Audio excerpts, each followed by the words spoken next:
ये कहानी नहीं, सच्चाई है एक सिक्योरिटी गार्ड की। जब एक इंसान के पास कुछ काम करने को नहीं होता, कोई उसे नौकरी नहीं देता, तो मजबूरी उसे सिक्योरिटी गार्ड बना देती है। कोई इच्छा से गार्ड नहीं बनना चाहता। कभी सुना है आपने किसी को कहते हुए that I want to become a security guard in my life? 12 घंटे की ड्यूटी के बाद वो कई बार एक्स्ट्रा आवर्स मांगता है, सिर्फ अपनी जिंदगी को कैसे ना कैसे चलाने के लिए। थिंक अबाउट इट, वहां पे उसके पेरेंट्स हैं, वाइफ है, बच्चे हैं और 12 घंटे की रेगुलर ड्यूटी, यानी 30 दिन लगातार बिना छुट्टी लिए उसको हाथ में कटा के 8,000 मिलते हैं। And believe me when I say this, there are many guards who get even less than this.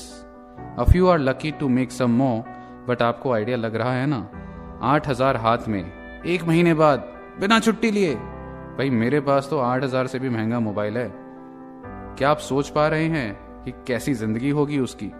सुबह से शाम दिन रात एक करने के बाद, बीमारी से जूझने के बाद, लोगों के ताने सुनने के बाद, हजारों लोगों से आर्ग्यू करने के बाद उसको सिर्फ घर चलाने लायक तनख्वाह मिलती है।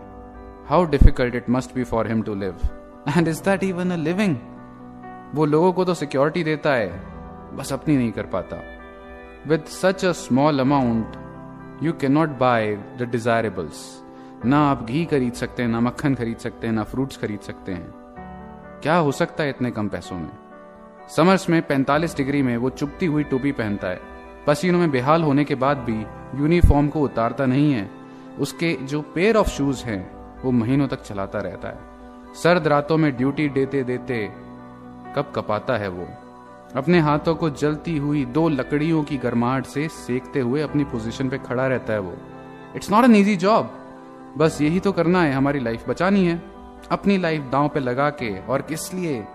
चंद रुपयों के लिए ना, जो कि परिवार ले जाता है। भाई उसको क्या बचता है?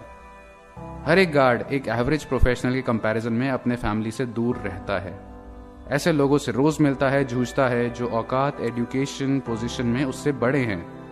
हम एजुकेशन तो ले चुके हैं, पर उसका दर्द फिर भी नहीं समझ पाते।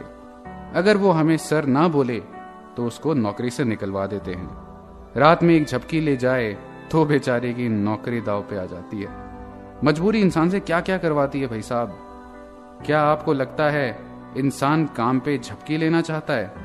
उसे पता है exactly what is at stake, but कहीं ना कहीं हम सबकी एक क्षमता होती है।